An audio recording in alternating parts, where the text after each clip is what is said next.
following program is brought to you in living color. I walked through the damp, foggy streets, my mind swirling. So much content, so many podcasts. How do I find the best? Then it hit me, like a big blue neon sign flashing through the mist. Blueberry. All I had to do was drop the E's and go to blueberry.com. Blueberry, the digital media interface for consumers, creators, and advertisers. Have you ever wondered why people who claim to hate a podcaster and don't like his podcast are compelled to seek it out and listen to it so they can complain about it? Or did I just answer my own question? It's just how things are when you are king of the Hoge. There are millions of Hoge in the world, and Bill Schmalfelt is their king. He inherited the title from his older brother, Jack. When he passed away in 2008, Jack became king. When their father died in 1983, Bill's reign, so far, has been a tempestuous one. Since taking his seat on the stainless steel throne, he's watched his kingdom dissipate. First, the royal eldest sister, Cindy, in 2009. Then, the Queen Mother, in 2013. On the 17th of June, 2015, His Majesty lost the love of his life when Queen Gail passed away after a long battle with scleroderma and a very short battle with kidney failure. Now, the lonely king rules from the stainless steel throne in Tinkaza Castle, the sole caretaker of Head of Dog, Raven, the stubborn, sullen, almost supernaturally intelligent border collie, and Shiloh, the devil-may-care little Chinook, sort of like a German shepherd, but a bit smaller, who lives life at 2 speeds, either full stop or pedal to the metal. Our new widower spends his days considering the state of the nation, writing proclamations, issuing orders which are promptly ignored, and pontificating on things from a progressive political point of view. Ladies and gentlemen, we present His Royal Majesty, William I, King of the Hoge. Greetings to the Hanyak Nation.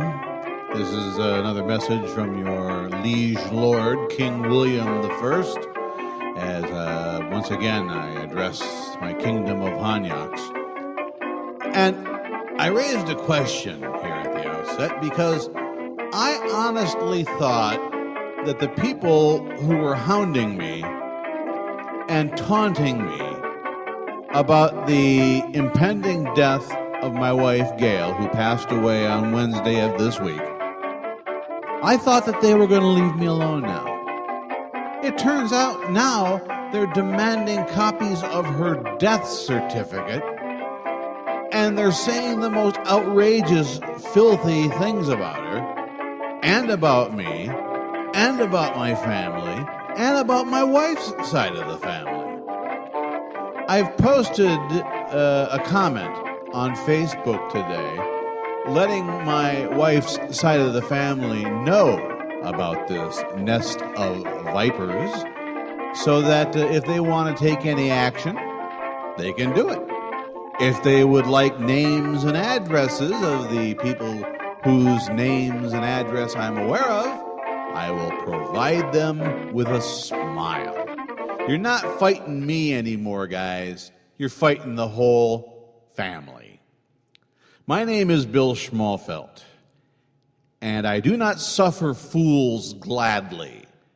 And there's a lot of foolishness going on with the certain elements of the right wing. Now, I don't want anybody to think that I believe all people in the right wing are nut jobs. I don't. There are members of my wife's side of the family who are quite committed to the conservative political point of view. I've got a sister-in-law who is a devout Christian who would put even the most devout person on the lickspittle side of the aisle to shame. My wife's family are good, decent, honest, Midwestern folks. And if they decide they want a hunk of your ass as a trophy, they're going to get it. Now, today's the day, this Friday, June 19th, 2 days after Gail passed away. I was supposed to have a visit from the Johns Hopkins people who were to come by and pick up all the gear, the hospice gear. Well, a Johns Hopkins van did come by this morning, but it was to bring me another bedside table. I stopped him in the yard and I said, I really don't need another bedside table. What I need for you to do is pick up the stuff that's here and take it away. And I locked up the dogs, and he came in and he looked in at the bed. And he said, yep, that's one of ours. Don't worry about it. I'll take care of things. Well, right now it's 12 minutes after 4 Eastern Daylight Time on the East Coast of the United States of America. An hour or so ago, I called Gilchrist, the hospice that handled my wife's final week and a half, and asked them if they could do something to get a leg up on the removal of this gear, because this house needs a cleaning, and it ain't going to clean itself. And with all this extra stuff here, that's a lot of moving of stuff around that I don't need to do. So, golly, I'd appreciate it if they'd come and get it. Anyway, the major news of the day, of course, the situation in Charleston, South Carolina. Of course, though, race has absolutely nothing to do with it. Sandy Hook didn't stop me. Gabrielle Giffords didn't stop me. What makes you think anything can stop me?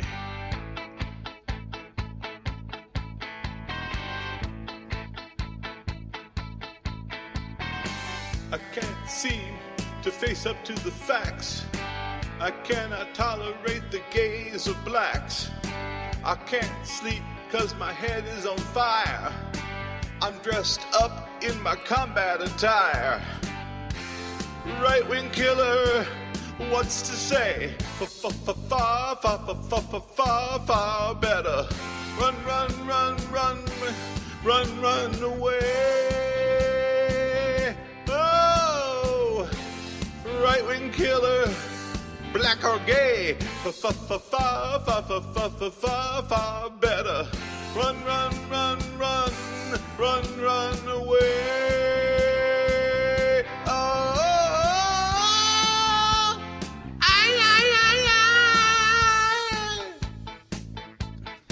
Useless.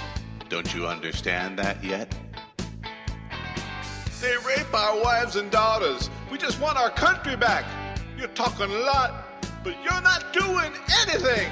They're turning our children gay, and that means war. You'll know my name. I'll be on the news. Right-wing killer, and I don't play. Far better. Run, run, run, run, run, run away. Oh, right-wing killer, there's hell to pay. Far better.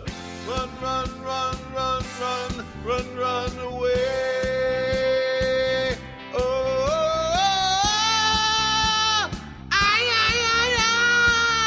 it is not your fault that you're black. You made the choice to be gay. This is what God chose me for, to ignite his racial war. Okay. Yeah. Cleanse with pain. Stoke the fire. Cable coverage is what I desire. Right-wing killer, have my way. Far better. Run, run, run, run, run, run, run away. Oh, right-wing killer, here to stay. For far, far, far, far, far, far, far, far, far better. Run, run, run, run, run, run, run away. Oh,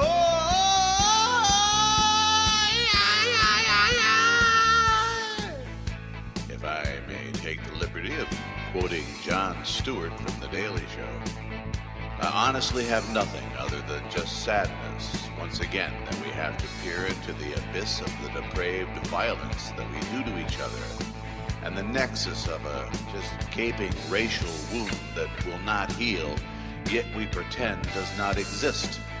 I'm confident, though, that by acknowledging it, that by staring into that, seeing it for what it is, we still won't do jack shit. Yeah, that's us.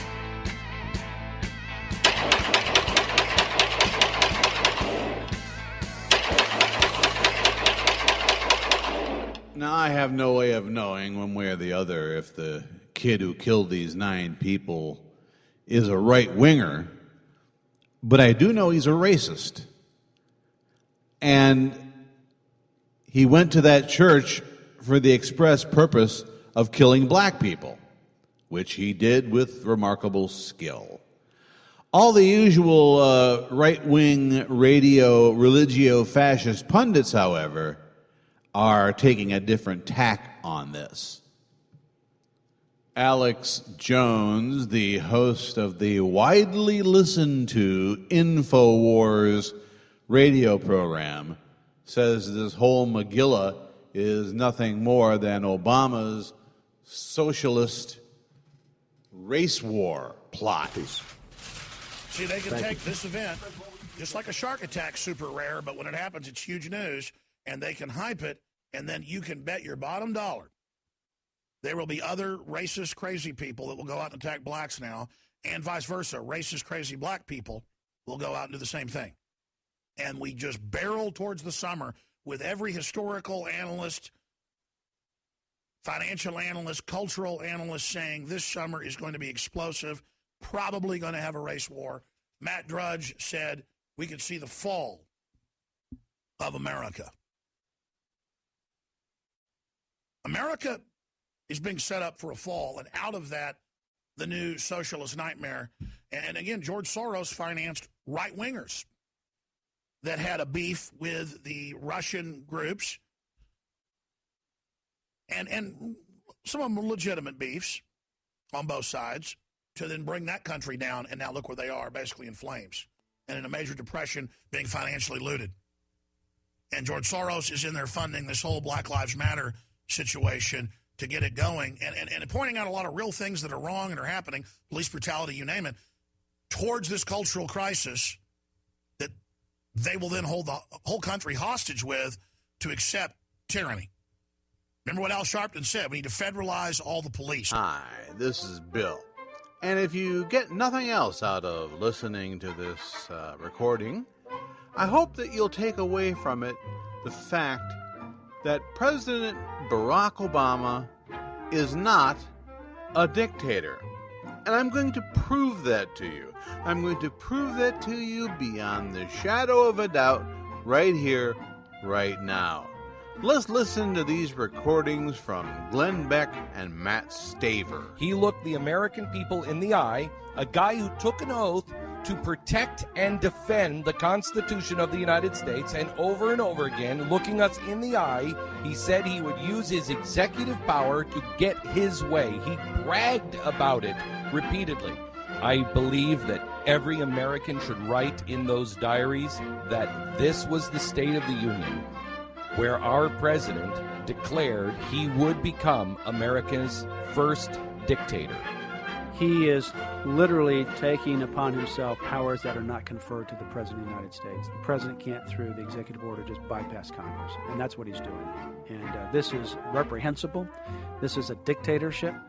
This is a fiefdom that he is doing, and he needs to be stopped. He needs to literally be impeached. We're continually calling for his impeachment. He has done one thing after another, where he has usurped power. He has not only done things that he has no authority to do, he refuses to enforce portions of the law or the entire law that Congress has put in front of him to enforce. He just simply thinks he is the king, and the Constitution is a pesky document. This is a man that needs to be impeached. He does not deserve to be the President of the United States of America. And when you have everybody fighting, and you have race involved, and people are scared, isn't this usually when a strong man steps in and says, I can fix it, please pray for the Republic? And so it begins. Now, the truly sad part about all this is there are a lot of people who believe that argle-bargle. They believe that Obama is a tyrant. They believe Obama is a dictator. And I can prove he is not. If he were, those little radio speeches you heard there would have been a great deal shorter. In fact, it might have sounded something like this. He looked the American people in the eye, a guy who took an oath to protect and defend the Constitution of the United States, and over again, looking us in the eye, he said he would use his executive power to get his way. He bragged about it repeatedly. I believe that every American should write in those diaries that this was the State of the Union, where our president declared he would become America's first dictator. He is literally taking upon himself powers that are not conferred to the President of the United States. The President can't, through the executive order, just bypass Congress, and that's what he's doing. And this is reprehensible. This is a dictatorship. This is And when you have everybody fighting, and you have race involved, and people are scared, isn't this usually when a strong man steps in and says, I can fix it, please pray for me? And so it begins. Think about it. Can you imagine for a moment a dictator, a tyrant, worth his salt, who would allow the airwaves to be used by people to criticize him? No president in recent history has ever suffered the criticism that Barack Hussein Obama has sustained, and I would say quite gracefully. No, my friends, I'm not saying America could never have a dictator. I mean, as a matter of fact, I would predict that within the next 10, 15 years, we probably will have one. Because as a people, we are afraid. We are shivering little sheep waiting for a strong man to tell us what to do. And that strong man may already be here. I mean, what about Ted Cruz?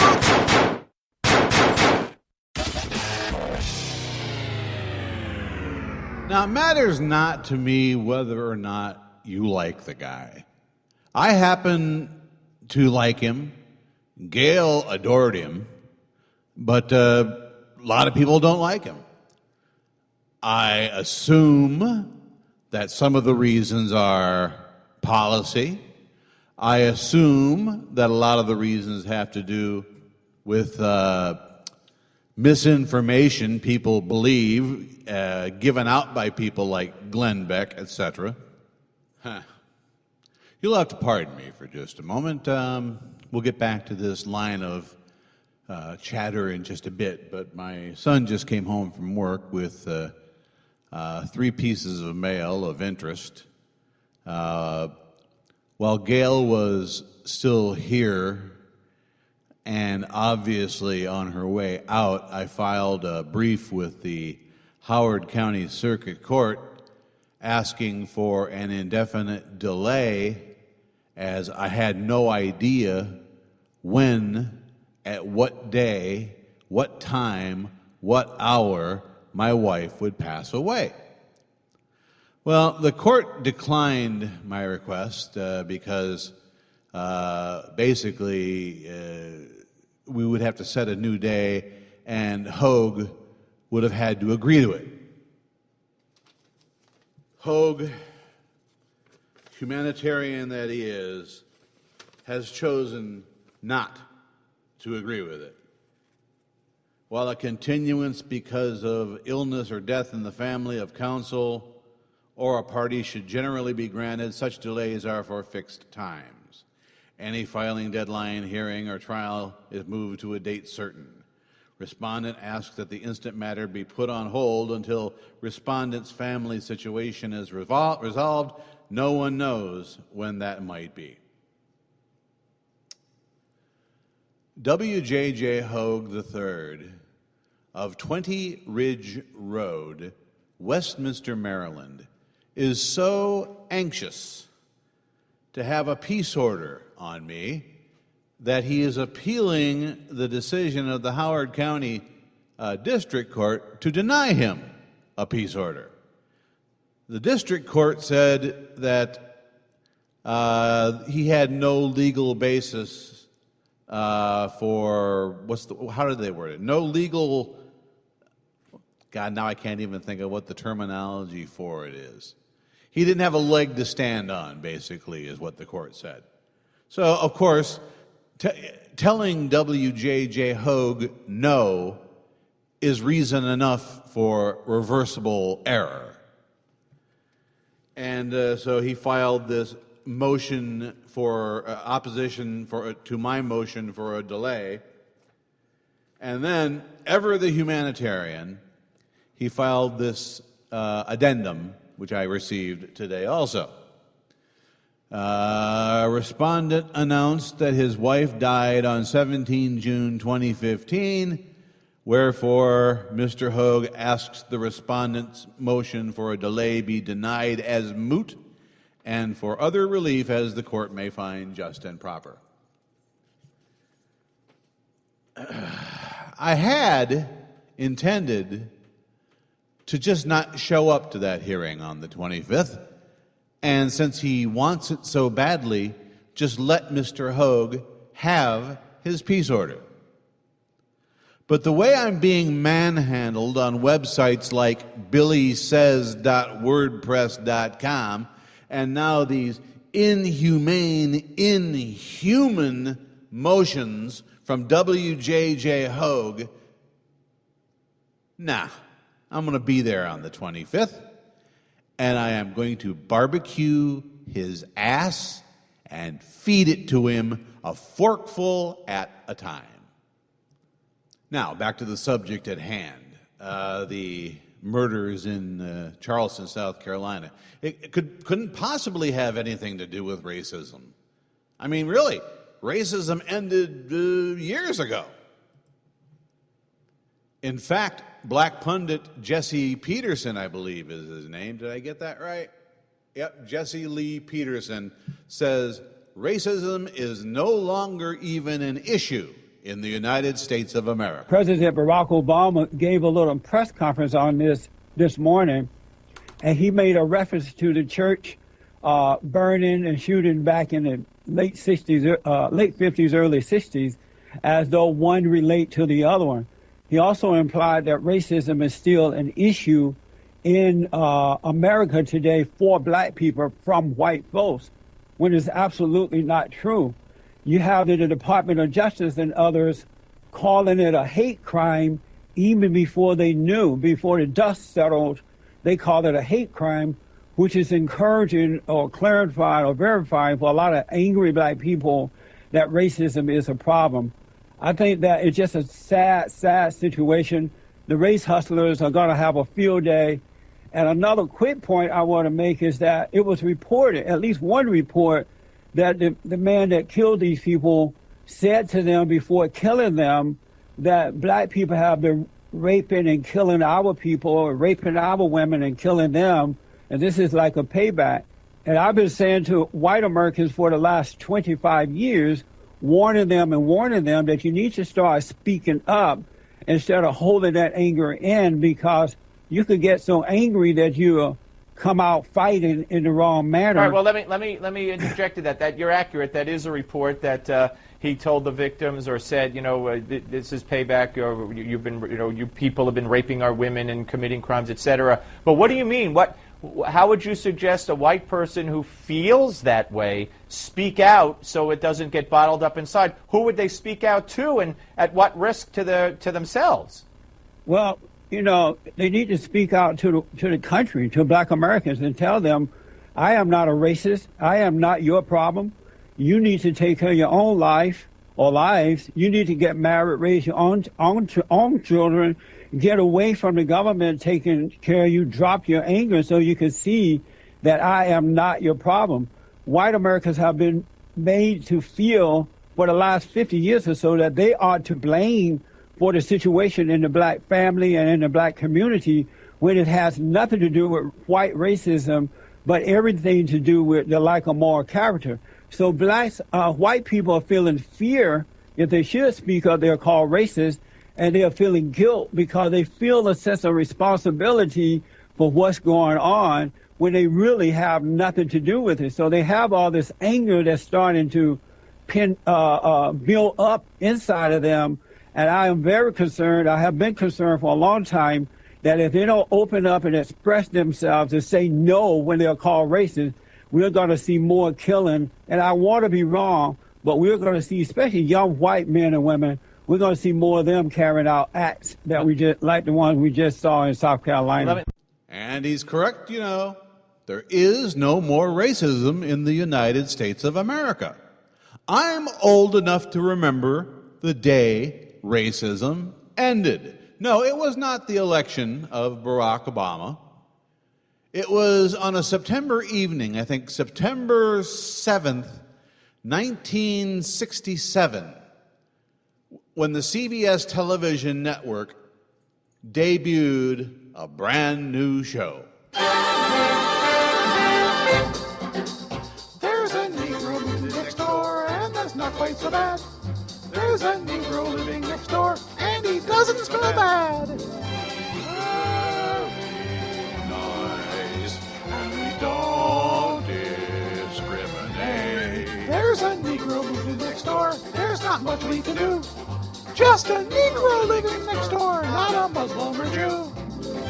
We even had it in our house. There's a Negro next door to us, and how? How? The Negro Next Door, starring Hugh Bolton as Paul Smith, Barbara Baddingsley as Mrs. Smith, and Luther Washington as the Negro Next Door.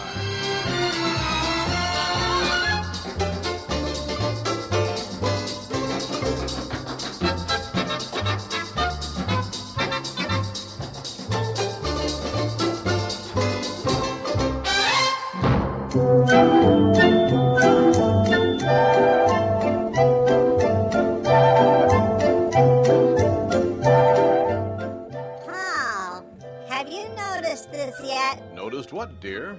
The house next door. The for sale sign in the yard. It has the word sold on it, and there's a moving van in the front yard driveway.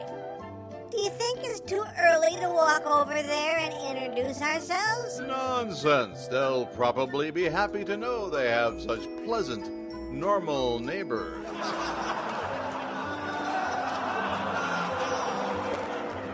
I'll invite them to the cookout this weekend. Oh, you're smart as usual, Paul. Boy, I hope he plays tennis.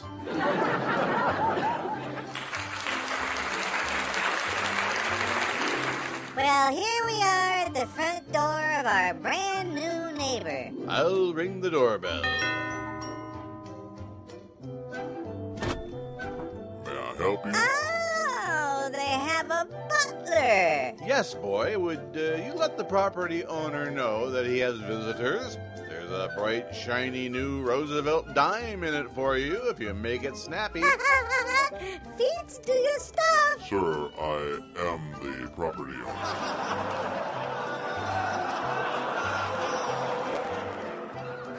Oh. Well, my mistake.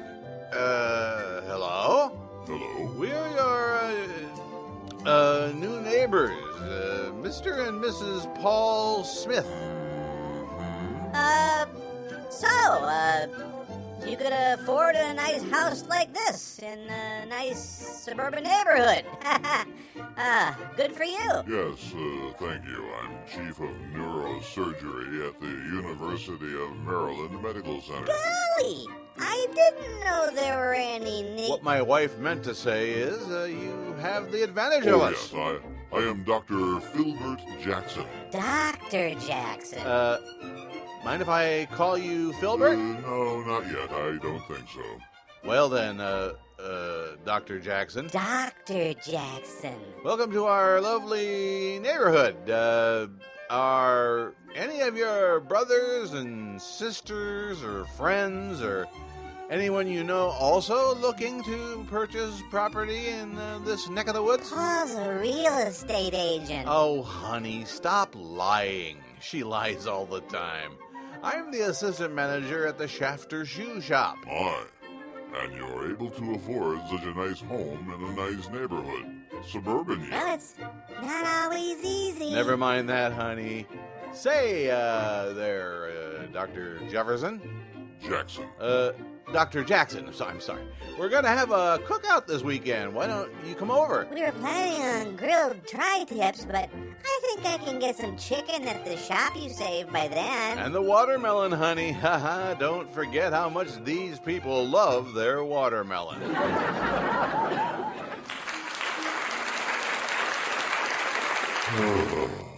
Fine. What day? Saturday, 6 o'clock.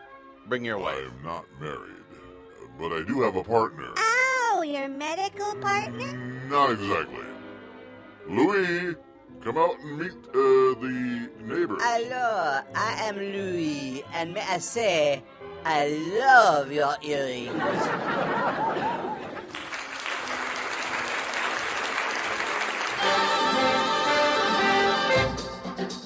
There's a Negro living next door, and that's not quite so bad. There's a Negro living next door, and he doesn't smell bad. Nice, and we don't discriminate. There's a Negro living next door, there's not much we can do. Just a Negro living next door, not a Muslim or Jew.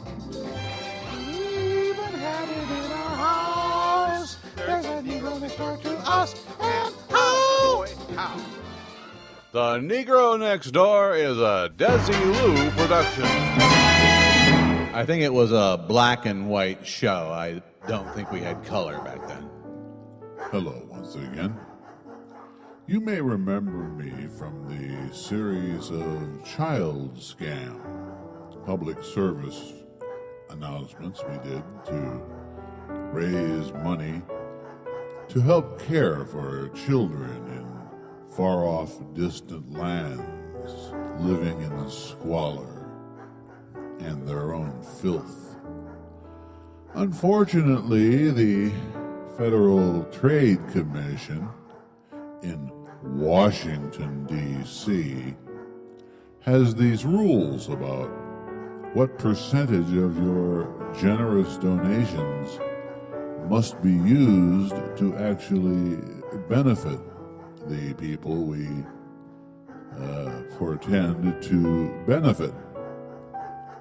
Well, we have a new project now, and this one is called Won't You Save a Puppy? As you can see, I'm at an animal shelter. This could be any animal shelter in Chicago or Pittsburgh or Baltimore or Los Angeles. They're all the same. And this puppy I'm holding is an adorable 3-month-old pit bull named Bowser. And as you can see, he's just as friendly as they come. Look at him, his tail wagging, and I have to hold him back to keep him from licking the makeup off my face. Bowser's a good dog. Bowser deserves a good home, but that's impossible without your donations. So, to demonstrate what will happen to Bowser, I will pull this 9mm Glock from my holster, and I know it seems cruel. I know it seems heartless, but it's the same sort of thing that goes on every day at animal shelters across the country. Jim, hand me another puppy and put the total counter on the screen. Thank you. Now this, look at this adorable 4-month-old border collie. You know, border collies are the smartest dog known to man. You say that a border collie actually has the intellect of a 5-year-old when it's fully grown. Most intelligent dog there is. And look at how he took to me right away. He's just wagging his tail and just loving me up real good, this stinky, flea-covered border collie. He's even swatting at the barrel of my gun as if it was a toy. Jim, how much have we raised in the last, 30 seconds? $500. Oh, that won't do. If we don't reach $10,000 by the end of this commercial, I'm afraid... Did I say what this dog's name was? I don't think you did. Well, let's just call him Rover for now. Look at how he thinks the gun's a toy.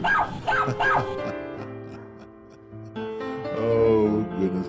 And the shame of it is, you could save Rover with your monthly donation of $50 a day. $1 out of each of those $50 will be used to care for these puppies, these sweet, adorable, friendly little puppies. Jim, have we reached the... No, we haven't. I'm sorry, Rover. You see, you made me do that. You don't care about these puppies. These puppies may as well just be orphans in a refugee camp, as far as you're concerned. Get off your ass. You're sitting on your wallet. Dial 555 Puppy Help. That's 555 Puppy Help. And remember, if you don't help them, we will hurt them. Won't you help a puppy?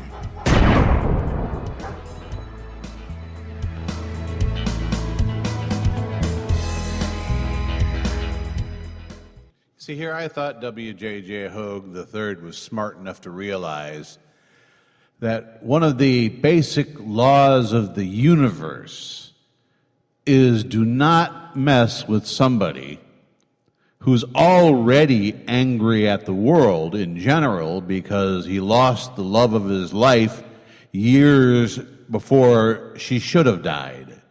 61 is not old enough. But apparently, some lessons are harder learned than others, and some teachers need to be stricter than others. Have you seen the little hoggies crawling in the slime? Sad for all the little hoggies running out of time.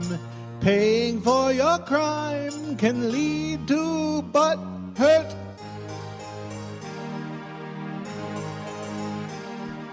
Have you seen the daddy hoggy in his nice bow ties? You will find that daddy hoggy's running out of lies, nearing his demise in profound butt hurt.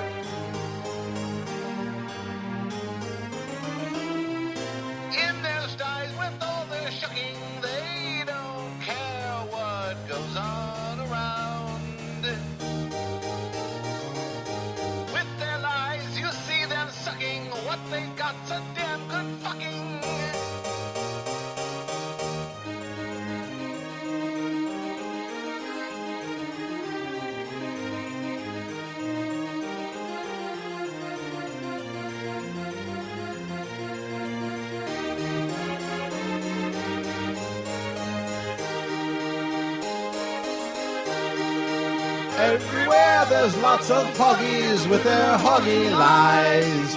Even Hoggie's giant boy child with his chafing eyes, hoping daddy dies while he has money.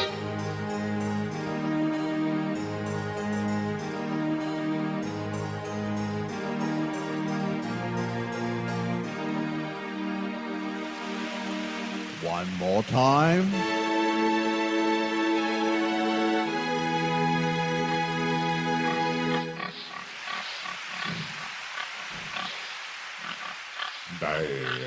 Daddy, they did a song about us. Be quiet, you fool! Ow.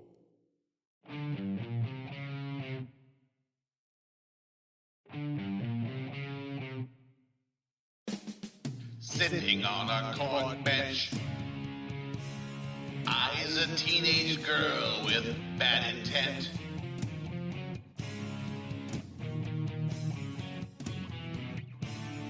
Poop is caked into his beard. Stubby fingers scratch his scabby head. Hey, Hoggy man, dying from his bad heart. Skin made gray from hate and lack of sun. Hey, Hoggy man, knows that he's a dead duck, spitting out clots from his rotting lungs. Oh, Hoggy man, so freaking old, a sick man wastes his last days, spending time the only way he knows. Chest hurting bad as he staggers to the courthouse. He wants to try once more his foe to beat.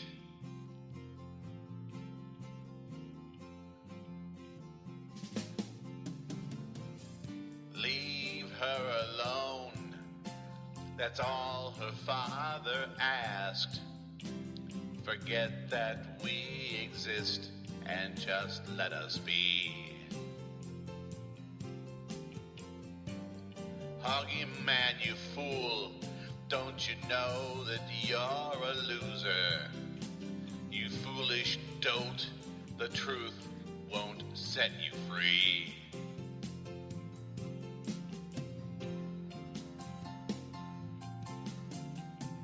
Do you still remember the last time you went to court? When you thought that just your lying word would your opponent thwart? And you sit in startled silence when justice reared its head, and the judge said he's not guilty in the least.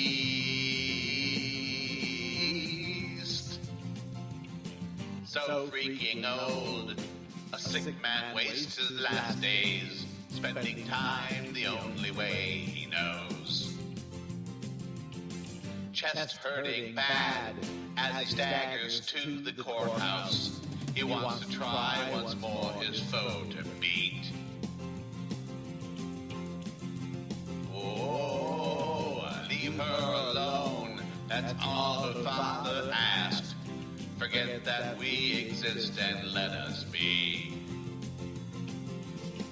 Hoggy man, you fool, don't you know that you're a loser? You foolish dolt, the truth won't set you free. Oh, yeah.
Hoge man, you fool! Don't you know that you're the loser? You foolish dolt, the truth won't set you free. No, it won't. The truth is your worst enemy.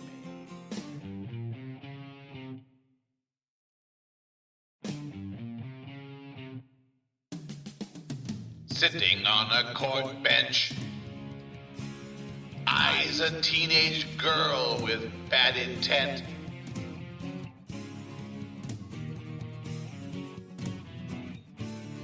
Poop is caked into his beard. Stubby fingers scratch his scabby head. A Hoge man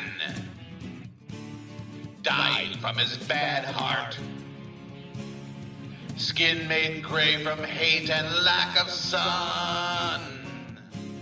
A Hoge man knows that he's a dead duck, spitting out clots from his rotting lungs. Ooh, Hoge man.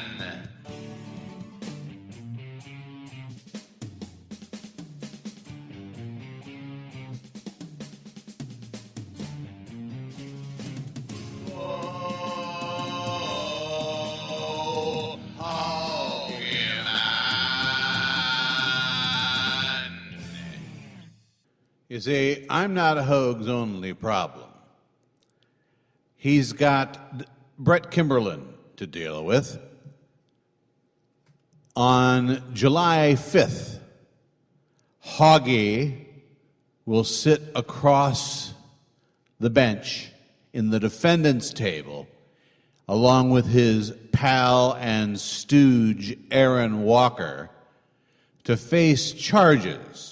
Not a peace order, not a lawsuit, criminal charges under Grace's law here in the state of Maryland for harassing Brett Kimberlin's daughter, at the time 15-year-old girl. I hope the judge shows Hoge just as much mercy as he deserves. But back to our storyline of the day. For instance, the brilliant Rick Perry, and now that he has glasses, he's a genius. He says that the whole shooting in Charleston was an accident, probably caused by overuse of prescription drugs. We'll call it the murderer's oops moment. Communities like this have had to endure tragedies like this too many times. We don't have all the facts, but we do know that, once again, innocent people were killed in part because someone who wanted to inflict harm had no trouble getting their hands on a gun. All right. Exploitation of a tragedy? Well, that's always the knee-jerk reaction, is that if we can just take the guns out of the hands of everyone in this country, these types of things won't happen again. As long as evil and cowardice is alive in the world, and I suggest it has been and it will be, there will be people who have, for whatever reason, again, we don't know, as the President said, we don't have all the facts, and I'm not ready to point to any particular policy, but I know that we need to be working to bring people together in this country. It's one of the reasons that we work so hard in the state of Texas to create an environment where you could get an education.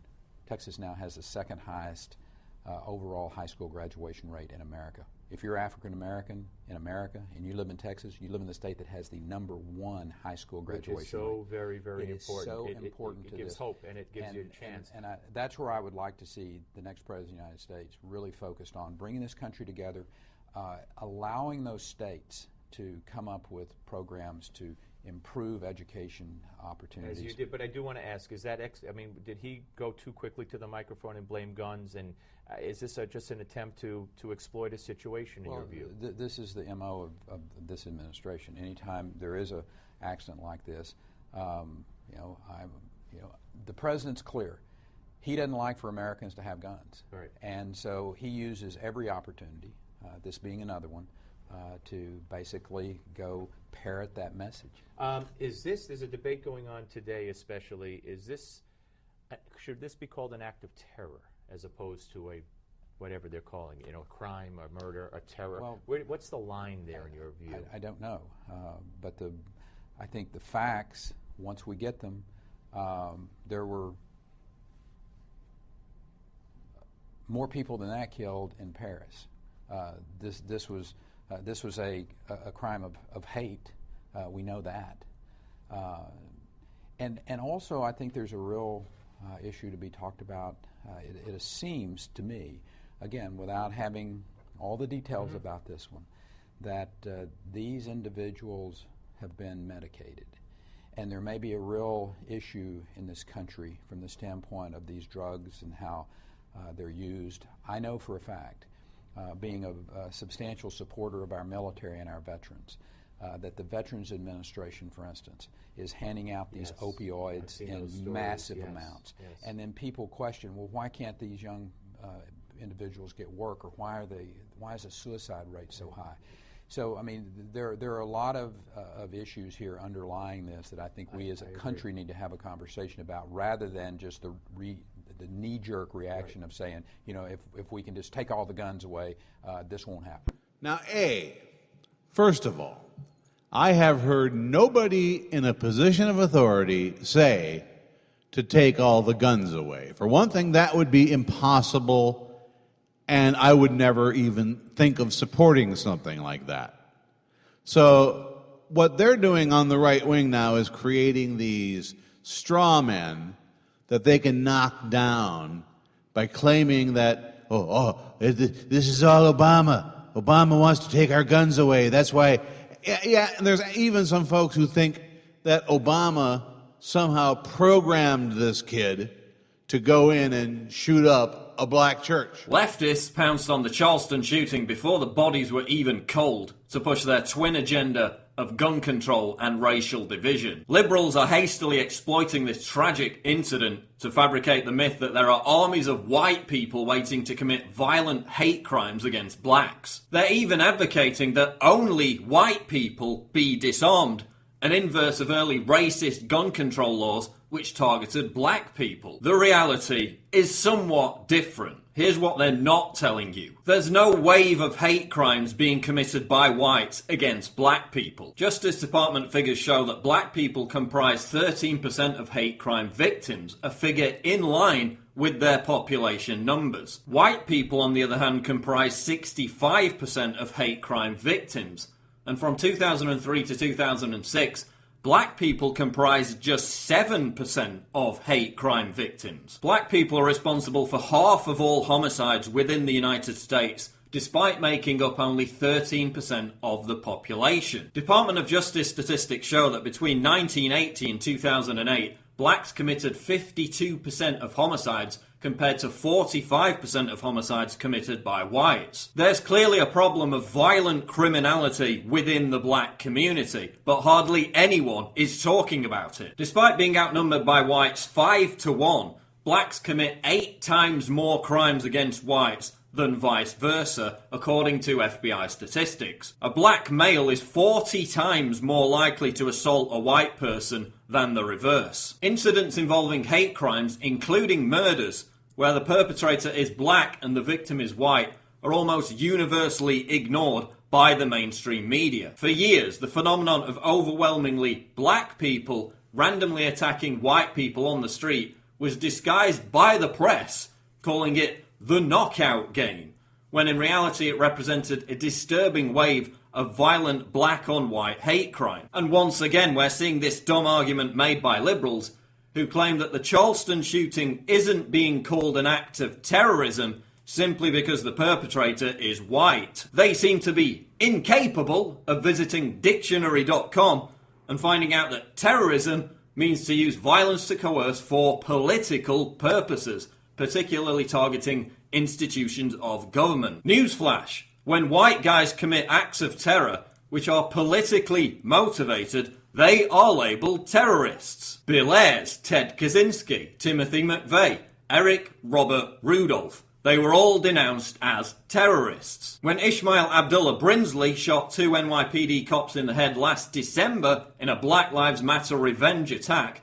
which was clearly politically motivated, he wasn't called a terrorist. So by that benchmark, neither should the Charleston shooter. Many on the left even demanded that the German-winged suicide pilot be labelled a terrorist simply because he was white, when that incident had zero political motivation whatsoever. Same thing with the Chapel Hill shooting. Just like the NYPD shooting, racial division, fueled by the Black Lives Matter movement, in coordination with the Obama Justice Department on one side, and white supremacists on the other side, who hide behind racism to ignore the very real problem of police brutality, meant that the Charleston shooting was all too predictable. Should law-abiding blacks be made to feel guilty for disproportionately high black homicide rates?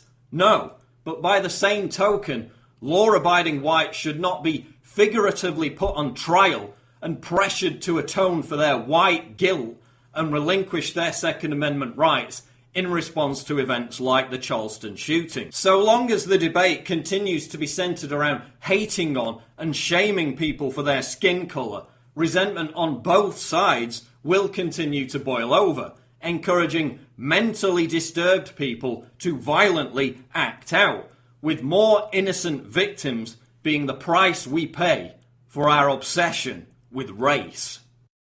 Check out the other videos, subscribe to the channel. I'm Paul Joseph Watson for Infowars.com.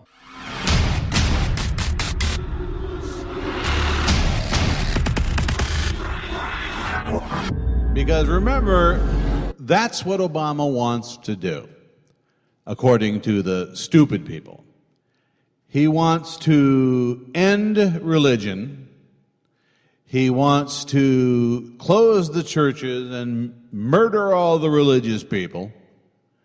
And then he's going to create these false flag operations to give him an excuse to come and get your gun. I think he's going to do it personally, as a matter of fact. Even Martin Luther King Jr.'s daughter, Alveda King, buys into this bullshit. Okay, so the Department of Justice has now opened a hate crime investigation into this.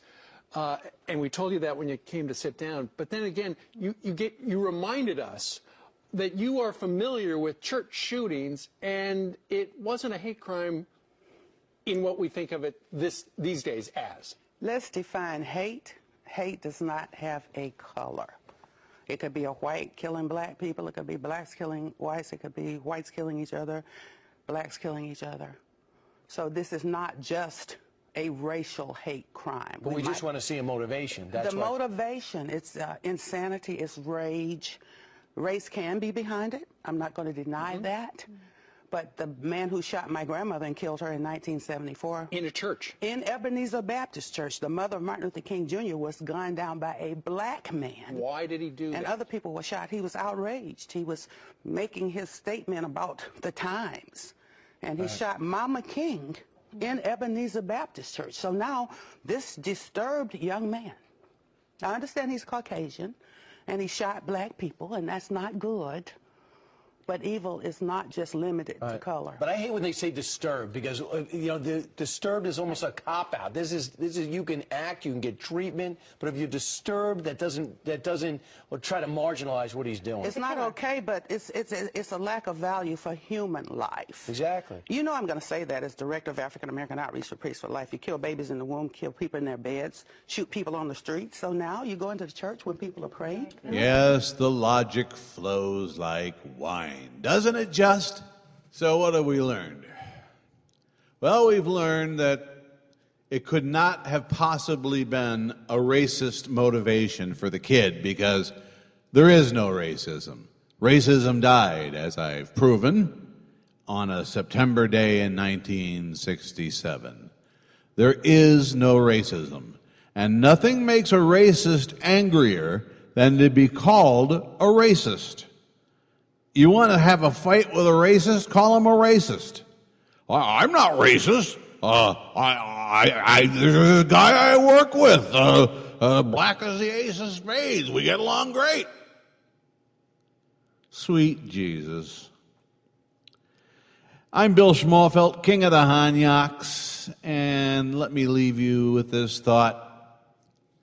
To the pissheads who thought that I was not mournful enough in my previous podcast, who would have bitched like little scalded dogs if I were more mournful in my previous podcast. I wish for each of them, well, I think I'm just going to keep that to myself for now.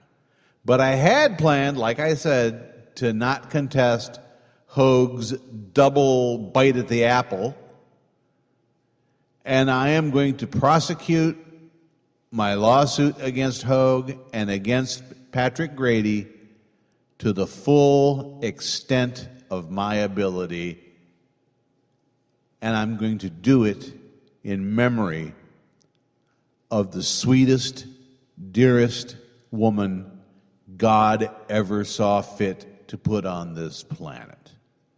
And if they don't like that, well, we'll see if we can think of something else for them. Pull up the drawbridge. Thus endeth your audience today with the King of the Honyoks. You can visit His Majesty's website at www.trailertrashtalk.com. That's all one word.